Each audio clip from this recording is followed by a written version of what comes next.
Kasus perseteruan antara mantan dosen UIN Malang Yaimim dengan pemilik rental mobil Nurul Sahara terus menuai sorotan publik. Konflik ini bermula dari tudingan bahwa Sahara menyerobot lahan wakaf milik Yaimim dan menyulapnya menjadi garasi mobil pribadi. Jalan umum yang seharusnya bisa diakses bersama justru dipenuhi deretan mobil rental hingga memicu kemarahan warga sekitar. Situasi makin panas ketika muncul kabar bahwa Sahara bahkan berani mengusir Yaimim dari rumahnya sendiri. Posisi tuan rumah yang seharusnya dihormati malah dibalikan. Sementara pihak yang disebut menempati lahan dengan semena-mena justru merasa paling berhak. Reaksi publik pun cepat meledak di media sosial. Netizen yang budiman menjadikan Google Maps sebagai arena perlawanan menghujani bisnis rental mobil Sahara dengan rating bintang 1. Kolom ulasan dipenuhi sindiran soal adab, kritik keras terhadap perilaku melawan orang tua, hingga peringatan tentang dosa karena berani menyerobot tanah orang lain. Kini publik menanti apakah masalah ini akan selesai dengan damai atau justru berkembang menjadi episode panjang dengan intrik yang lebih panas lagi. Nah, gimana nih menurut netizen yang terhormat? Silahkan berkomentar ya. Sebenarnya ya, tetangga-tetangga macam Sahara Rental itu banyak banget, cuman gak viral aja. Kalau di komplek gua nih, ada orang yang punya usaha laundry. Lu tahu, dia itu kalau ngejemur pakaian-pakaian customernya itu sampai menuhin jalan, sampai mobil motor tuh nggak bisa lewat. Itu kan jalan-jalan bersama ya, jalan komplek ya. Tapi kalau misalnya mobil lewat, motor lewat, nge-grab lewat, itu orang yang disuruh muter, bukan dia yang awasin tuh jemuran-jemurannya. Muter aja bang, muter aja kak.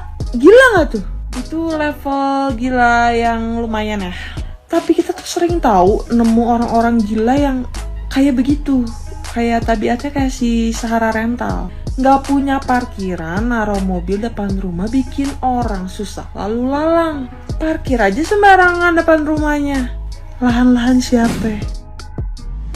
Nih kasusnya Yaimin sama si Gurun Sahara ini kan lewat FYP gua mulu ya.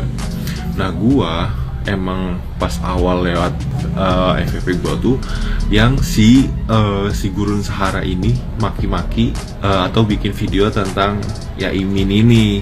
Nah tapi gue nggak ikut menghujat, nggak ikut-ikutan, dan nggak gue lihat lebih lanjut lah, dan tidak terprovokasi, intinya itu.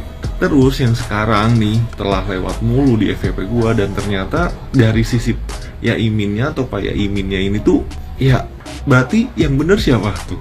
Coba kalau kata gue juga ya netizen nih, jangan mudah terprovokasi dah, jangan mudah apa-apa langsung hujat, tanpa belum ngelihat dari dua sisi. Kayak kalau kata gue kan kalau kayak gini malu ya kalau udah yang ngehujat. Tapi at least ya pada belajar lah, listen learn dari kasus-kasus ini. Jangan coba apa-apa langsung hujat. Terus udah gitu gue kesel juga nih sama wali kota Malang, lambat anjir, aneh banget gue. Inilah kasus yang sedang ramai di Kota Malang, bahkan seluruh Indonesia sekarang ya, di semua platform media sosial. Ayo, siapa netizen di sini yang sudah terpancing fitnah Mbak Sahara? Ikut mengolok-ngolok, ikut men-share berita-berita gak bener tentang Yaimim ini. Kenapa saya baru membuat video sekarang ya? Karena menurut saya ya, ketika seseorang ya ingin memviralkan sesuatu dan sangat-sangat menggebu-gebu mencari-cari kesalahan dan lain-lain, itu pasti ada sesuatu di balik bakwan, udang di balik bakwan. Ya, dan tadi malam Yaimim dan istrinya sudah tampil di podcastnya Bang Denny Sumargo, Anda lihat sendiri ya. Tapi bisa saya simpulkan ya, dari podcastnya hampir sejam lebih itu, bisa saya simpulkan bahwa Yaimim ini mengetahui sesuatu yang tabu ya tentang Mbak Sahara, dan itu Mbak Sahara ketakutan ya kalau Yaimim ini mengungkap semuanya. Paham ya, Mbak Sahara ini tetangganya Yaimim yang punya rental. Bayangkan aja ya, kita jangan merembet kemana-mana ya. Memang suaminya Mbak Sahara itu madas ya, madas dalam artian ya dari orang Madura lah ya, ketua organisasi Madura ya, Ormas Madura. Nah, tapi plot twistnya apa? Ya, sekarang netizen kembali dukung Yaimim. Bayangkan, sudah banyak dirugikan apa nih yang dialami oleh Yaimim ya, moral, material, wah semuanya udah ya, pemulihan nama baik. Sekarang dari UIN juga beliau ya berhenti, nggak tahu dipecat atau berhenti ya, saya nggak tahu. Bahkan di podcastnya itu mahasiswanya di pertemuan ketiga itu nggak ada yang datang sama sekali. Beliau ini sudah jadi dosen dari mulai 91 dan dia mengajar itu ilmu apa? Ilmu filsafat, bos. Gak sembarangan itu ilmu itu, bos. Hanya orang-orang IQ tinggi pemikirannya udah. Makanya beliau bersifat itu bukan playing victim ya, stroke, guling-guling. Itu cara beliau, cara orang-orang filsafat yang memang udah benar-benar ilmu ma'rifatnya tinggi untuk menghindari ya konflik ya, kontak badan ya, biar nggak memanas. Coba sampean ya jadi Mbak Sahara ngevideo, oh ini guling-guling, kan jadi saru gitu ya, kan jadi saru, gak bisa gitu, tambah tegang itu ya. Oh, laki-lakinya itu sopan itu, lihat saya, yuk kembali dilihat gini. Jadi gak ada itu, jadi bingung orangnya ya, jadi konflik gak semakin membesar ya, dalam artian gak ada bacok-bacokan gitu, gak mungkin ya. Yaimim ini jos lo ya. Dan sekarang apa plot twistnya ya, ada info nih ya, ini benar atau tidak tapi sudah beredar. Apa sih info hal tabu yang disembunyikan oleh Pak Yaimim itu ya? Infonya ternyata Mbak Sahara ini pernah kepergok ya, memasukkan sopirnya itu, salah satu sopirnya saat suaminya tidak di rumah. Nah lu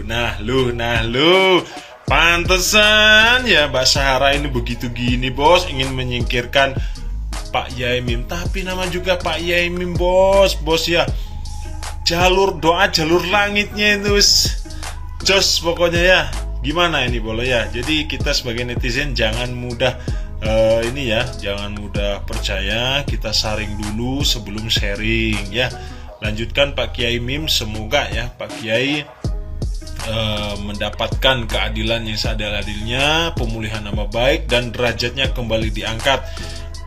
Angkat jempol juga buat istrinya Pak Yaimim. Wah, sabarnya luar biasa ini dua orang ini. Wah, sabar. Ini kalau dua orang ini orang biasa macam saya ini, waduh, wis main tangan wis. Tapi orang dua ini kita dipertontonkan ya, ketinggian ilmu mereka ya, itu jangan diragukan lagi bolo ya. Besok aku kate turu gak sido. Tolong kasih aku pencerahan tentang Yaimim dan Ros dan Sahara rental ini, yang katanya ini Yaimim itu yang punya lahan tanah tapi diwakafkan untuk fasum atau fasilitas umum. Lah si Sahara di situ tuh ngontrak, kemudian dijadikan tempat untuk lahan parkir si mobil rentalnya karena dia nggak ada lahan parkir. Kemudian yang punya tanah si Yaimim ini atau dosen UIN, katanya dosen UIN itu diintimidasi sampai diusir sama warga setempat, padahal dia yang punya legalitas surat SHM terus dan lain sebagainya. Kenapa para warga setempat itu tidak membela yang orang asli situ, yang kayak Yaimim kan wis asli kono, sampai dia itu mau mewakafkan tanahnya untuk fasilitas umum, tapi mbelo si rental iki yang notabene di situ adalah dia kontrak dan pendatang yang tidak mempunyai lahan parkir. Iki kan kasusnya kan perkara lahan parkir kok nih gak duwe lahan parkir, lapo kon buka rental kan dek kono, bro. Kata-katamu cuk, iki nandi sih RT RW kasusnya iki nandi, kelurahanku nih gak ada kelurahan ah. Apa polisi aparate ki ning di kabeh ngono lho. Ayo wilayah Marang, ojo sampai aku minta tolong kepada Sakera Marang atau organisasi masyarakat bagian Malang untuk turun tangan. Karena apa? Tidak ada tindakan aparat setempat. Ayo, tolong, tolong banget kekuatan para netizen, tolong kalian bisa cerita lengkapnya di komen ya. Aku hati terus sampai rambutku kayak gak karuan nih, gak karuan. Aku rasanya kayak langsung, iki temen tak ono berita kayak ngene, viral kayak ngene, pemerintah yang jegideg. Aku akan minta support teman-temanku para influencer untuk memberantas kasus ini. Tidak ada yang namanya intimidasi, meskipun kamu itu adalah sebagian dari ormas. Tidak ada kriminal, tidak ada intimidasi, tidak ada intervensi. Tolong, podo-podo menungsani, tolong ya. Tolong untuk Sakera Malang ini aku Feby Morena, kita sudah kenal dan kita sering kumpul bareng-bareng. Minta tolong dong cari berita yang sesungguhnya. Gimana Yaimim, Ros, dan si Sarah Rental ini. Karena kasus ini udah viral, tapi kenapa para aparat kepolisian, para pemerintah setempat jegideg, tambah sing duwe omah, sing duwe tanah, sing wis diwakafno, wis berbegati tambah diusir. Gendeng gak kon? Gendeng, Malang gendeng.